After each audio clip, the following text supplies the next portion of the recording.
अख्ख्या जगात मी एकाच व्यक्तीला घाबरते किंवा मोठ्या आवाजात बोलताना कोणीच बघितलेलं नाहीये. मला माहितीये तर, पण हे जर तुम्हाला नाही माहित तर मला तुम्ही थोडे कमी आवडता.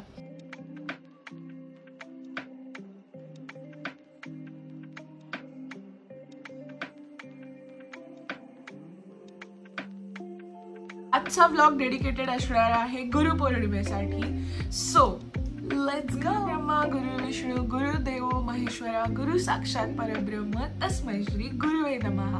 हे जर तुम्हाला माहितीये तर, पण हे जर तुम्हाला नाही माहित तर मला तुम्ही थोडे कमी आवडता. असं म्हटलं जातं की सर्वात पहिला तुमचा गुरु हा तुमची आई असते आणि मी माझ्या आईला सकाळी सकाळी फोन करून विश केलेलंच आहे आणि मी हे नेहमी करते. बट आज मी एका नवीन पद्धतीने करणार आहे. That is I. गुरुपौर्णिमेच्या खूप खूप खूप शुभेच्छा. सो आईने मला लहानपणीपासून खूप गोष्टी शिकवल्या आहेत ऑब्व्हियसली, पण त्यातल्या मेन गोष्टी आहेत ज्या मला हायलाईट करायच्या आहेत. सो फर्स्टली, आईला जे लोक ओळखतात त्यांना ही गोष्ट 100% कळेल की आईला कधीच कोणी चिडलेलं बघितलेलं नाही. आईच्या डोक्यावर कधीच कोणी आठ्या बघितलेल्या नाहीये. आईला कधीच कोणाशी भांडताना किंवा मोठ्या आवाजात बोलताना कोणीच बघितलेलं नाहीये. मे बी बाबांनी बघितलं असेल, but that's about it.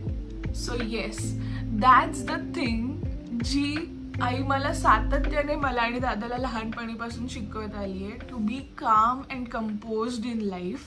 मी जास्त शिकू नाही शकले, म्हणजे अजून पण मी शिकतेय ती गोष्ट, बट माझा दादा 70% शिकलेला आहे. ते दॅट्स द बेस्ट पार्ट आणि ते मला आईचं खूप आवडतं. आणि ते खरंच मला असं जसं जसं मी मोठी व्हायला लागले तसं तसं मला कळायला लागलं की ती गोष्ट करण्यासाठी किती पेशन्स पाहिजे.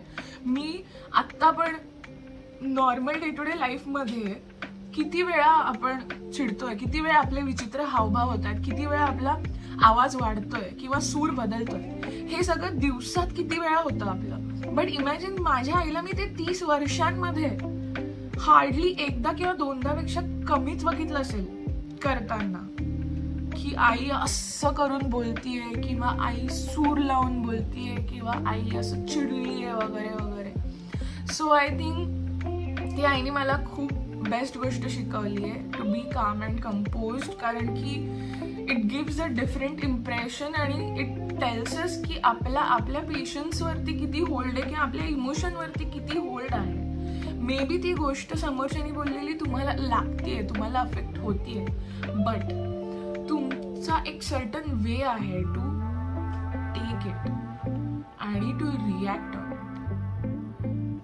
सो दॅट्स समथिंग जे खूप महत्वाचं आहे. दुसरं म्हणजे स्वच्छता. आईनी मला ते पण लहानपणीपासून खूप शिकवायचा प्रयत्न केला की स्वयंपाकघरामध्ये मी शिरल्यानंतर दर्शनाने कुठून मिठाची बरणी काढली पासून ते दर्शनाने कुठून मिष्टाणीचा डब्बा काढला, कशी फोडणी दिली, कुठे काय म्हणतात कोथिंबीर चिरली, कुठे कांदा चिरला, कुठे पळी उचलली, सगळा नक्षा, सगळा मॅप नाही दिसला पाहिजे अशा पद्धतीने तू जेवण बनव, असं आई मला नेहमी म्हणायची.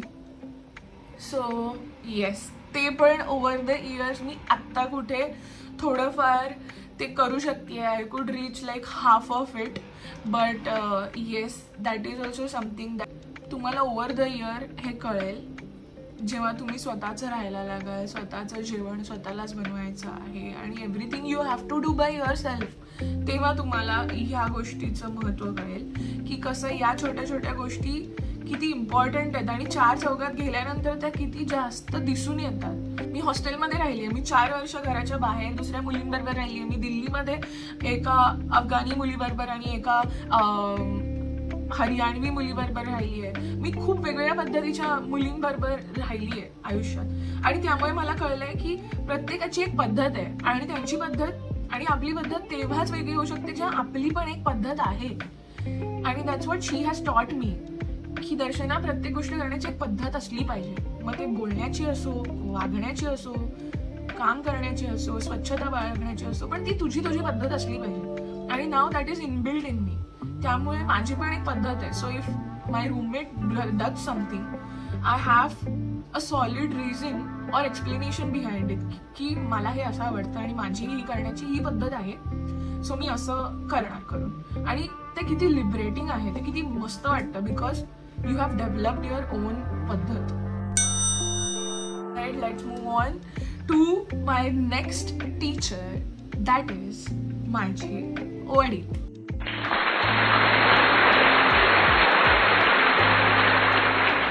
सो लहानपणापासून, I am not kidding, literally लहानपणापासून मला जेव्हापासून आठवत आहे तेव्हापासून he has been my first ideal, my mentor, my everything.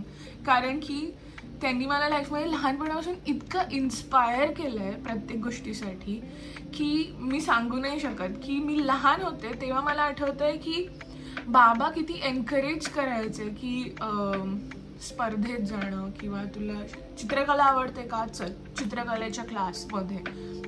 मग चित्रकलेच्या क्लासमधनं रोज आले किंवा कुठून पण रोज आले आणि मी बाबांना सांगितलं की बाबा मी असं केलं. तर every time he use to have very constructive feedback, किंवा असं ते क्रिटिसाइज करायचे माझ्या वर्कला. सो मला असं असायचं की नेहमी मी बाबांकडे आले तर असं नाही होणार आहे की वा काय मस्त गेलंय, क्या बात आहे, मस्त एकदम छान, असं नाही.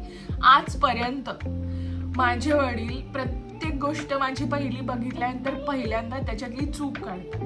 मग ते माझा चेहरा असला तरी पण व्हिडिओ कॉल मी केला आणि व्हिडिओ दिसला बाबांना, मी दिसली की बाबा म्हणतात आज तुझ्या मूडला काय झालंय. Like he points out and he observes everything. घरी एंट्री केल्यानंतर पण त्यांचं ऑब्झर्वेशन स्किल खूप स्ट्रॉंग आहे आणि ती पद्धत ती मोटिवेशनल आहे. ॲज इन चुका कोणीही काढेल, कोणता पण ऐरागेरा माणूस चुका काढेल, कारण की काही लोकांना आवडतं चुका काढणं. पण क्रिटिसाइज करणं in a best possible way, की एक चूक काढल्याने समोरच्याची सुधारणा होणार आहे. तुझ्या तोंडाची एक स्माइल बाहेर न येता, इट्स नॉट फॉर, म्हणजे मला म्हणायचं की चूक काढणं समोरच्याच्या चांगल्यासाठी आणि चूक काढणं आपल्या स्वतःच्या हसूसाठी आर टू डिफरंट थिंग्स. माझे वडील चूक काढतात समोरच्याच्या सुधारण्यासाठी आणि मग ते हसतात. So that's the difference. आणि येस, ती गोष्ट मला खूप हेल्प झाली आहे लहानपणापासून, कारण की पहिलंच निंदकाचे घर असावे शेजारी वाली जी कन्सेप्ट आहे, सो दॅट वॉज नॉट शेजारी, द निंदक वॉज माय बाबा. सो त्यामुळे मग बाकी कोणी निंदा केली की मला काही वाटायचंच नाही. I used to be like की हाँ झाले ते पहिले 10 कमेंट मेरे घर पे ही हो गए बात करके उसके ऊपर, म्हणजे असं माझी इन्सल्ट बेइज्जती करून झालेली आहे घरीच. त्यामुळे आता काय कोण पण काय बोललं तरी आय एम फिअरलेस आणि आय एम कॉन्फिडेंट, कारण की I have already worked on those things which I am bad at. त्यामुळे मग तो कॉन्फिडन्स माझ्यात यायला लागला. सो मग आत्ता एवढ्या वर्षांनी माझा आता पण तोच डायलॉग आहे की या अख्ख्या जगात मी एकाच व्यक्तीला घाबरते, that is G.K. Rajput, Gajendra Singh Khushal Singh Rajput. That's it. Apart from that मला कोणाचीही भीती वाटत नाही. हरामी हो बेटा. किंवा म्हणजे I am not being rude, but मला असं म्हणायचंय की मला त्यांचे ओपिनियन एवढे मॅटर करतात. Like that's what I am trying to say. गोष्टी करण्याच्या इतक्या भारी काय म्हणतात पद्धती आहेत ना, की म्हणजे मला आठवत नाहीये असा लहानपणीपासूनचा शनिवार रविवार जेव्हा आमच्या घरी गाणी लागली नाहीयेत आणि बाबा काहीतरी मस्त बनवत नाहीयेत, किंवा आमच्या घरी साधं काय म्हणतात त्याला सलाड करायचं आहे आणि सांगितलं की जरा काकडी चिरून देशील का, तरी पण ती काकडी ताटात रिप्रेझेंट करण्याची एक पद्धत बाबांची. Like he use to always make the best out of it. Technical गोष्टी आहेत ज्याच्यामध्ये यू हॅव टू असं 2-3 गोष्टी ठेवायच्या आहेत आणि असं प्रेझेंटेशनवाल्या गोष्टी आहेत. सो दॅट इज बाबाज job and he has passed on to me and दादा. त्यामुळे या गोष्टी करताना आमची पण ती एक पद्धतच झाली आहे. It has taught me presentation skills, की एखादी गोष्ट कशी प्रेझेंट करायची. की ठीक आहे, तू घरी पाहुणे आलेत, तू पाहुण्यांना काकडी चिरून देतेस, पण त्या काकडीवर तू चाट मसाला घालून त्या काकड्या एका विशिष्ट पद्धतीने ठेवून दिलंस तर समोरच्याला पण मस्त वाटणार आहे. अजून एक मला गोष्ट शिकवली आहे ती म्हणजे बीइंग बोल्ड, की म्हणजे आपलं आयुष्य बिंदास जीने का टाइप्स. तुला करायचंय, तुझी इच्छा होतीये कर, तुला एखादी गोष्ट खायची इच्छा होतीये खा. असं like do not fear small things because he has enjoyed life to the max with us obviously आम्हाला घेऊन. त्यामुळे बाबांना किल्ले बघायचे, आम्ही महाराष्ट्रातले सगळे गड किल्ले कव्हर केलेले आहेत. बाबांना इंडियातले वेगवेगळ्या स्पॉट्सवर जायचं आहे. वेल मी आणि दादा बाबांमुळे आम्ही वेगवेगळे ठिकाणं बघितले आहेत. You name it. If those places have a history, if there is some reason behind काय म्हणतात त्या गोष्टी एक्झिस्ट करणं, तर येस आम्ही तिकडे गेलो आहे. ऑल क्रेडिट टू बाबा because he is also a curious person.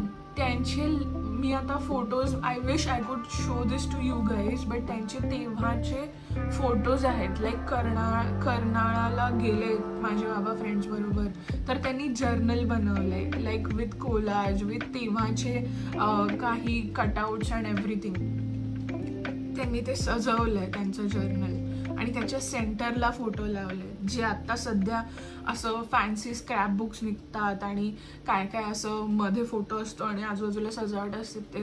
वेल त्यांनी ते 1980s मध्ये केलेलं आहे because he loves to travel, he loves to enjoy life, he loves to eat different food आणि ती क्युरिओसिटी त्यांनी आमच्यात टाकली आहे. त्यामुळे आमचं पण नेहमी असं असतं की अरे तुला माहिती आहे का तिथे ते असं नवीन काहीतरी हॉटेल उघडले, आपण तिथे जाऊन खाऊन बघूयात का, किंवा दादा ते तो मी ऐकलं की तो धबधबा जाम भारी, आपण तिथे फिरायला जाऊयात का, आपण इथे ट्रेकिंगला जाऊयात का. असं म्हणजे जे पण नवीन स्पॉट, नवीन हॉटेल, नवीन ठिकाणं फिरायची, नवीन नाटक, नवीन मूवी, एव्हरीथिंग. सो त्यांनी ते आर्ट आणि कल्चर आमच्यामध्ये एका वेगळ्या पद्धतीने आणलंय आणि दॅट्स त्यांचं क्रेडिट आहे त्याच्यात. आणि आई बाबा as a couple, so individual तुम्ही एक माणसाला काय टीच करता is a different thing, and as a partner you are करता that is also a different thing. तर इंडिव्हिज्युअली तर मी तुम्हाला सांगितलं की त्यांनी हे केलं आहे, बट टुगेदर ऑल्सो त्यांनी आम्हाला एक्झिबिशन असेल, art exhibition, craft exhibition, textile related exhibition, कोणत्या पण रिलेटेड एक्झिबिशन असेल, ते दोघं आम्हाला घेऊन जायचे आणि ते दोघं आम्हाला असं बघायला लावायचे, स्वतः वाचायला लावायचे. तुला काय आवडतंय, का आवडतंय, हे कसं बनलंय, मग हे काय आहे, हे मधुबनी पेंटिंग आहे, हे काय आहे, हे वारली पेंटिंग, हे कसं बनलंय, असं लाईक एव्हरीथिंग. त्यामुळे एक्झिबिशन आहे मुंबईमध्ये, आम्ही जाऊन आलो आहे आणि आम्ही मागे लागून नाही जाऊन आलो आहे. आमच्या आई वडिलांनी पेपरमध्ये न्यूज बघितली आणि त्यांनी आम्हाला नेलंय जबरदस्ती आणि मग आम्ही जाऊन आलो. And then we have been like awestruck की वाव करून. त्यामुळे ते सगळं आधीपासून या गोष्टी ॲज अ टीम आणि ॲज अ इंडिव्हिज्युअल त्यांनी शिकवल्या आहेत आणि that's why I am really grateful for having them, पहिले गुरुज. आणि येस, सो हे मला तुम्हाला सांगायचं होतं. ह्या व्यतिरिक्त ऑब्व्हियसली माझा दादा, माझी वहिनी ह्यांच्या पण खूप गोष्टी आहेत सांगण्यासारख्या. यांनी पण मला लहानपणापासून खूप शिकवलं आहे आणि that will take like another, I can go on and on for about like 1 hour, 2 hour, 3 hour. But मला हा पहिल्या 2 गुरूंनाच डेडिकेट करायचा व्हिडिओ बनवायचा होता. So I have not included दादा वहिनी in this. I have not included my further gurus in life. माझे निफ्टमधले सर, माझे पहिला जॉब मी जिकडे केला ते माझे मेंटर, त्याच्यानंतर माझे चित्रकला ज्यांनी शिकवली त्या मॅम, प्रत्येक जण जे माझे गुरु आहेत, ज्यांना मी लहानपणीपासून दरवर्षी न विसरता कुठून पण नंबर शोधून काही करून कोणत्या पण सोशल मीडिया प्लॅटफॉर्मवरती मी विश करतेच. बट येस, आय नो हा खूप असा इंटिमेट व्लॉग होता आणि I could have just called them and told them की असं असं आहे आणि थँक्यू वगैरे वगैरे. But I feel it's more meaningful for them as well to see this YouTube चॅनलवरती, असं स्क्रीनवर मस्तपैकी सोफ्यावर बसून नाशिकला असं थंड हवेत घरी बसून चहा पिता पिता ते जेव्हा हा व्लॉग बघतील तेव्हा त्यांना जास्त मस्त, instead of me saying it video कॉलवरती किंवा समोरासमोर for that matter. So that's why I have made this video for them. But yes, anyways, thank you so much for watching this video. आणि जर तुम्हाला माझा व्हिडिओ आवडला असेल किंवा आवडला नसेल तर त्या दोन्ही गोष्टी मला सांगा, माझ्यापर्यंत पोहोचा. माझे सबस्क्रायबर्स सध्या माझीच फॅमिली आहेत, माझेच फ्रेंड्स आहेत. सो प्लीज तुम्ही मला व्हॉट्सॲपवर कळवू शकता की काय चुकतंय, काय बरोबर आहे, त्याच्याने तू कशी सुधरू शकतेस. So please let me know. And until we meet next time, खुश राहा, मजा करा, कोणालाही त्रास देऊ नका आणि sayonara.